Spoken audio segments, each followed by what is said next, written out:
soir, Jean-Jacques Seymour reçoit François Asselineau, président de l'UPR, l'Union Populaire Républicaine. Bonsoir François Asselineau. Bonsoir. Et merci d'être avec nous. L'actualité fait bien les choses, pour nous, mais pas pour ceux qui souffrent à Saint-Martin et à Saint-Barthélemy.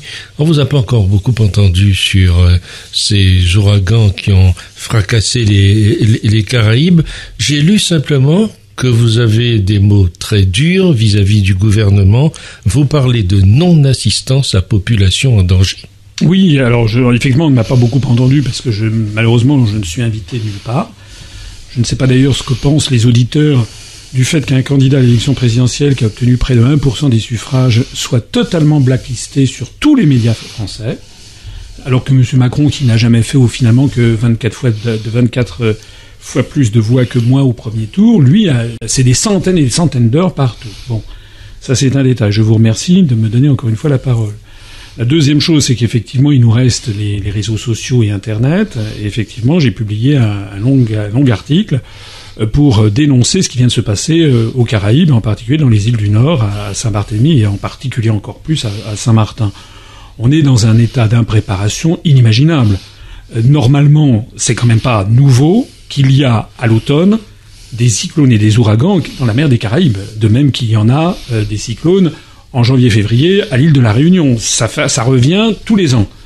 Donc, normalement, pour un pays comme la France, un État qui est présent sur place en Guadeloupe depuis le XVIIe siècle, il est proprement inimaginable qu'il n'y ait pas un plan Orsec, comme ça existait jadis, qu'il n'y ait pas eu des préparations pour protéger les populations. A fortiori, on sait très bien, et nous avons sur place des adhérents qui nous ont informés, on sait très bien que l'ouragan Irma, qui était de catégorie 5, au moins 3 jours avant, on savait qu'il allait balayer Saint-Barthélemy et Saint-Martin. Donc, normalement, comme il y a à peu près 35 à 40 000 personnes qui habitent dans la partie française de Saint-Martin, normalement, il y avait tout à fait la possibilité de réquisitionner soit des navires de croisière, soit des ATR, vous savez, des avions de Air Caraïbes ou des petites compagnies locales pour évacuer, disons, allez, je sais pas, 10 ou 15 000 personnes, faire un pont aérien pour les rapatrier sur la Guadeloupe pendant quelques jours.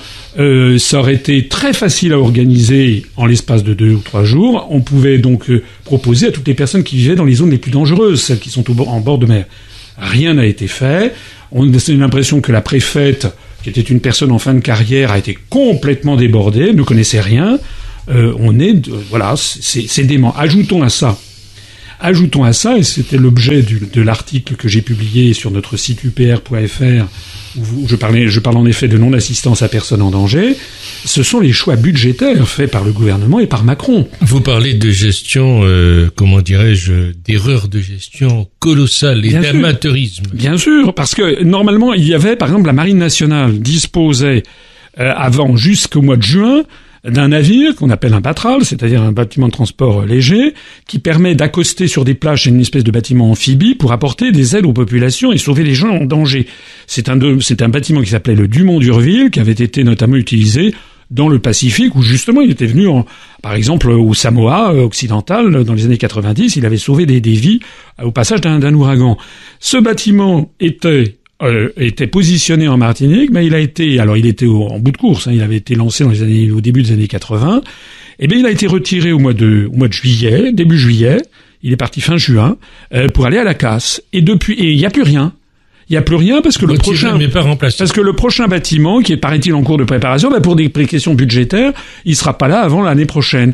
Donc, ça veut dire que le ministère de l'Intérieur, Monsieur Collomb, le ministère des Armées, Madame Parly, qui est une budgétaire, ils ont pris délibérément, et puis le Premier ministre et le Président de la République ont pris délibérément la décision de démunir une île comme la Guadeloupe et les îles du Nord, de les démunir d'un moyen fondamental de sauver des populations alors qu'arrivait la saison cyclonique. C'est pour ça que vous parlez d'amateurisme criminel? Oui, parce que vous savez pourquoi ça coûte cher tout ça. Donc c'est pour ça qu'il n'y a pas non plus de soldats, c'est pour ça qu'il n'y a pas... Et puis il y a aussi un autre phénomène. Il y a pratiquement, par exemple, la gendarmerie n'a plus d'hélicoptères. Maintenant, ils sont en Guyane. Donc, à force de faire des réductions budgétaires tous azimuts, vous n'avez plus les moyens matériels pour le faire, mais vous faites aussi autre chose. Vous, Commonwealth, désespérez les moyens humains. Parce que lorsque vous avez des militaires, des soldats, et si vous voulez, qu'est-ce que font les gens de la marine quand ils voient qu'ils n'ont plus de bateaux? Ils baissent les bras.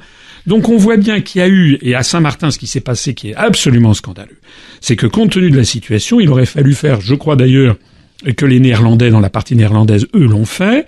Je vois d'ailleurs que les Britanniques, eux, ont géré beaucoup mieux la situation dans les îles avoisinantes qui relèvent de leur souveraineté, ou du Commonwealth. Il aurait fallu prépositionner des soldats 3-4 jours avant, parce qu'on sait que Saint-Martin est une ville où il y a un très fort taux de criminalité. On sait qu'il y a toujours des risques de pillage dans ces situations. On l'avait vu aussi, par exemple, en Haïti, lorsqu'il y a eu le tremblement de terre. Donc, d'ailleurs, des tremblements de terre qui peuvent aussi arriver, d'ailleurs, dans cette zone. Normalement, on devrait avoir prépositionné des soldats qui auraient été à pied d'œuvre au moment, justement, après le passage, pour mater les éventuels criminels. D'après ce que j'ai vu, ce que j'ai entendu, il semble qu'on a eu des gendarmes qui étaient tellement débordés qu'on dit aux gens, écoutez, tirez dessus, on peut pas, d'ailleurs, ils n'avaient même pas les munitions nécessaires. Tout ça, ça montre un état de débandade générale. Alors maintenant, vous avez Macron qui va aller là-bas, il arrive aujourd'hui, il va aller montrer son bronzage. Je suppose qu'il doit avoir encore 2-3 cm de fond de teint sur le museau, puisqu'il dépense 27 000 euros par trimestre, vous l'avez vu, pour ses frais de maquillage. Pendant qu'on est en train de désorganiser l'État, vous avez un dandy complètement irresponsable qui va venir là-bas pour aller dire toujours la même chose, des bonnes paroles. J'espère qu'il va se faire huer par la population. Il le mérite. D'ailleurs, il devrait, au passage, passer devant les télés français et expliquer comment ça se fait qu'il y a eu un tel degré d'impréparation. Vous avez des mots très durs et vous avez une expression qui résume tout, des trous dans la raquette. Oui, c'est pas moi, c'est une expression des militaires. Ils disent ça, effectivement, les trous dans la raquette, c'est quand ils sont... Pourquoi est-ce que le chef d'état-major des armées, Monsieur de Villiers, pas Philippe, son frère, a démissionné? Parce qu'il avait en conscience le sentiment que si on continuait à démolir, à diminuer le budget de l'État, il ne pouvait plus assurer les missions. Et on le voit, il avait raison. C'est d'ailleurs tellement vrai que son successeur qui a été nommé, à son tour maintenant tire la sonnette d'alarme. Voilà, il y a un moment à partir duquel ça devient déraisonnable. Et le plus scandaleux, c'est l'attitude de M. Macron, on dirait Louis XVI et Marie-Antoinette avec Madame Trogneux. Vous savez, vous l'avez peut-être vu que l'Élysée a décidé d'augmenter son budget. Paraît-il que Madame Trogneux, Brigitte Trogneux, qui se prend pour Marie-Antoinette, a décidé que le décor qui avait déjà été changé sous Sarkozy à l'Élysée ne lui convenait pas, donc elle veut faire des frais de décoration. Mais où va-t-on? Nous avons lancé aujourd'hui même une pétition aux Français de demander à l'Élysée de s'appliquer au budget de l'Élysée la même évolution qu'au budget du ministère de la Défense. Voilà la réalité de la situation. Il n'y a aucune raison, parce que vous savez, faites comme moi, faites ce que je dis, faites pas ce que je fais, les Français ne supportent plus ça. Je voudrais dire, puisque vous trouvez que j'ai des mots durs, je voudrais dire que le président de la République, lui-même, a des mots très durs. Il passe son temps à insulter les Français. Il passe son temps à ça. Et en plus, à l'étranger. Il a dit que les Français étaient des fainéants, étaient des je ne sais pas quoi, qu'on n'arrivait pas à se réformer. Cyniques, extrêmes. Cyniques, voilà. Mais qu'est-ce que ça veut dire? Ça veut dire quoi? Il n'est que l'employé du peuple français. En fait, vous savez pourquoi il se permet d'insulter les Français? Parce qu'il sait qu'il ne dépend pas des Français. Parce qu'il sait qui l'a nommé là. Ceux qui l'ont nommé. Parce que ça a été une élection truquée, on en a parlé l'autre fois, je crois qu'on m'aviez déjà invité. En réalité, les médias ont été entièrement mis à sa disposition par une oligarchie qui a décidé de le nommer là. Donc il est le porte-parole des gens qui l'ont fait nommer. Il tient le discours du MEDEF, il tient le discours de la Commission européenne, il tient le discours de Goldman Sachs, il tient le discours du Fonds monétaire international, mais il ne tient pas le discours des Français. Et ben quand il va maintenant sur place, de plus en plus il est sifflé. Alors évidemment, il y a toujours un petit peu la claque, mais il est de plus en plus sifflé. Et là, j'espère que nos compatriotes de Saint-Martin et de Saint-Barthélemy, à qui j'adresse vraiment mes sentiments de compassion et de sympathie extrême. C'est une région que j'aime beaucoup, que je connais. J'aime beaucoup l'outre-mer, vous le savez. Ce qui n'est pas le cas de M. Macron, d'ailleurs. Vous savez qu'il croyait, pendant la campagne électorale, il avait montré qu'il croyait que la Guyane était une île. Vous vous rappelez? Et puis quand il avait aussi tenu des propos honteux de racisme lorsqu'il s'était exprimé sur les immigrés comoriens illégaux qui arrivaient à Mayotte. Donc en fait, c'est quelqu'un qui méprise tout le monde, et l'outre-mer, c'est le dernier de ses soucis. Donc au moment des choix budgétaires, je suis persuadé que les gens ont dû dire oui, ça c'est les Antilles, ça passera après. C'est scandaleux. Moi je dis l'outre-mer doit passer au moins à égalité avec la métropole et même plutôt avant, parce qu'il y a des risques de catastrophes naturelles. Le tremblement de terre, les éruptions volcaniques, c'est la Soufrière ou bien la montagne Pelée, rappelez-vous ce qui s'est passé en 1905, et puis aussi les ouragans et les cyclones qui eux arrivent régulièrement, c'est vrai aussi d'ailleurs à La Réunion. Eh bien tout ceci, c'est la collectivité nationale qui doit prendre ça à sa charge et qui aurait dû faire l'objet de préparation. Je trouve que M. Macron devrait avoir la dignité de présenter ses excuses aux habitants des Caraïbes françaises et en particulier aux habitants de Saint-Martin et de Saint-Barthélemy. Alors aujourd'hui, les Français dans la rue pour une réforme du Code du travail.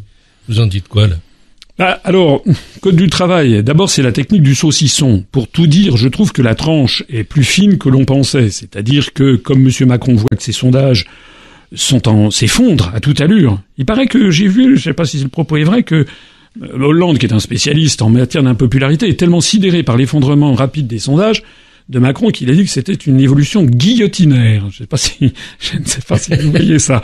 En attendant, Monsieur Macron, donc, et le gouvernement ont fait des propositions de réforme qui sont moins importantes que prévues. Il n'y a pas la remise en cause de la hiérarchie des normes, il y a un petit peu de souplesse ici ou là. Pour certaines PME, tout n'est pas forcément d'ailleurs nécessairement mauvais. Mais ce que je voudrais dire, c'est que, alors nous avons pris une position très claire. À l'UPR, c'est un mouvement de large rassemblement. Nous avons des gens de gauche, des gens qui sont à la CGT, qui vont manifester très bien.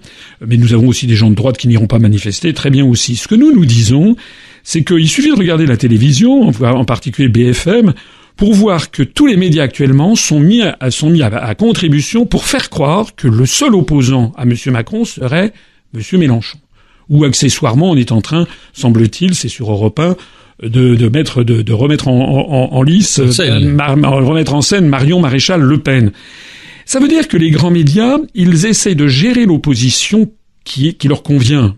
Je rappelle que ça va pas faire plaisir peut-être à certaines personnes qui m'écoutent, et pourtant je le dis parce que c'est la vérité, et la vérité finit toujours par l'emporter sur le mensonge. Monsieur Mélenchon, c'est de la poudre aux yeux. Monsieur Mélenchon jamais n'explique aux Français que les décisions qui sont prises par le gouvernement en matière de réforme du droit du travail, en matière aussi, par exemple, de privatisation, de démolition des services publics, elles nous sont imposées par les traités européens. Et jamais M. Mélenchon n'explique que l'on ne peut pas modifier les traités européens, que la seule possibilité, c'est d'en sortir. C'est d'ailleurs ce message que je porte depuis plus de 10 ans, c'est ce message que j'ai porté pendant l'élection présidentielle. C'est ce qui explique le Brexit aussi. Et c'est bien sûr, d'ailleurs, regardez, par exemple, je reviens sur le Brexit. Je fais un petit retour en arrière. On a dit, oui, le Royaume-Uni, il est isolé du reste du monde, etc. Regardez comment il gère très très bien la situation aux Caraïbes. Les Britanniques sont des gens extrêmement pragmatiques, qui connaissent très bien ce qui se passe. Et ils ont les moyens financiers. Ils ont envoyé un Airbus A400, ils ont plein de matériel militaire, alors même que leurs îles ont été moins touchées. Donc, nous avons une situation qui est tout à fait verrouillée par les traités, et M. Mélenchon, comme d'ailleurs le Front National, ne veulent pas sortir de l'Union européenne et de l'euro. Et tant que les Français qui m'écoutent n'auront pas compris qu'il ne faut pas avoir peur de sortir de l'Union européenne et de l'euro, que c'est l'inverse dont il faut avoir peur, tant qu'ils n'auront pas compris que les informations qui leur sont diffusées constamment émanent de forces financières qui tiennent les grands médias et qui prêchent pour leur paroisse à eux, et pas pour le bien des Français, eh bien nous continuerons vers cette situation. Alors, je dis bien sûr, il y a des gens qui protestent contre la loi Macron, contre la loi Pénicaud, etc., etc. D'ailleurs, on n'entend plus beaucoup parler au passage des affaires judiciaires de Madame Pénicaud. Mais le problème n'est pas là. Le problème, c'est que les Français ne dirigent plus leur propre pays. C'est un message, je sais bien, il y a des gens qui me disent « Ah, mais ça fait peur aux gens de sortir de l'Union européenne. » Eh ben oui, moi je dis, vous savez, un bon médecin, c'est quelqu'un qui parfois vous fait peur parce qu'il vous dit « Attendez, là, vous risquez d'avoir un cancer, il faut passer à la chimiothérapie. » Eh bien moi je dis que tant que les Français refuseront de se documenter plus en détail, ils vont continuer à faire confiance à des mauvais bergers, comme monsieur Mélenchon, comme Madame Le Pen, qui leur dit « Oui, on va réformer les traités, etc. » En pratique, à part taper sur le gouvernement, il n'indique les origines du problème, c'est-à-dire notre appartenance à l'Union européenne et à l'euro. Revenons au pouvoir. Est-ce que M. Macron va devoir affronter bientôt, comme vous le pensez, un ouragan politique? Je pense que, vous savez, des nuées sont en train de s'accumuler. On ne peut pas, comme il le fait, gérer la France, diriger la France contre le peuple français. C'est d'ailleurs ce qui se passe maintenant depuis plusieurs années.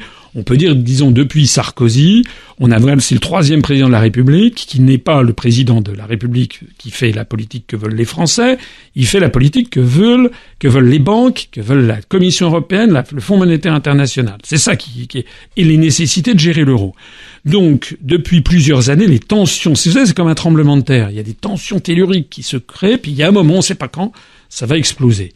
Et je pense que M. Macron, il est en train d'aggraver encore plus la situation, parce que, à la différence de son prédécesseur Hollande, en plus de ça, il a une tête à claque. C'est-à-dire que c'est quelqu'un qui, du haut de ses 38 ans, passe son temps à donner des leçons à Vladimir Poutine, à Donald Trump, au président Maduro du Venezuela. D'ailleurs, le Venezuela, on aurait peut-être pu leur demander de l'aide au passage, parce que ils ont apporté de l'aide immédiatement à Barbuda. Voilà, et à Cuba, voilà. Donc, on aurait peut-être eu bien besoin du Venezuela au passage. Il passe son temps à fustiger les militaires français, les maires, il leur coupe les vivres, etc., etc. Il va ensuite comment dirais-je, à l'étranger, en Bulgarie ou en Grèce. Il traite les Français de tous les noms. Et au même moment, il se dépense 9 000 € de fond de teint par mois et de maquillage et il entame des frais pour faire parce que l'Élysée, les dorures de l'Élysée sont peut-être pas assez clinquantes à son goût. Ça va mal se terminer. Ça va mal se terminer parce que tant d'incompétence liée à tant de narcissisme et à tant de suffisance et tant de mépris pour le peuple français, historiquement, c'est comme ça que ça commence à péter en France. La Révolution française, ça a commencé avec l'affaire du collier de la reine, et voilà, ça n'a pas commencé sur des grandes choses, ça commence souvent sur des petites choses. La couve est pleine, et Monsieur Macron, franchement, je pense que si c'est pour venir faire le beau à Saint-Martin, à Marigot ou je ne sais pas où, il aurait mieux fait de ne pas y aller, parce que d'après ce que j'ai vu, il paraît que toute la préfecture est tétanisée pour s'occuper du voyage de Macron. Mais on s'en fout du voyage de Macron, et qui sont là pour aller porter des bonnes paroles. Ce que les gens ils veulent, c'est de la nourriture, des soins, et puis qu'on dégage des débris pour éventuellement trouver, malheureusement, des morts. On ne sait pas combien il y a de morts. Il y a des gens qui disent peut-être 200, 300, on ne sait pas. Il y a peut-être des gens qui sont morts sous les décombres, mais il faut en plus après les enterrer et éviter les épidémies. C'est de ça qu'on a besoin. On a besoin de militaires, on a besoin de vivres et de secours médicaux. On n'a pas besoin de Macron et son maquillage. Merci François Asselineau d'avoir été avec nous.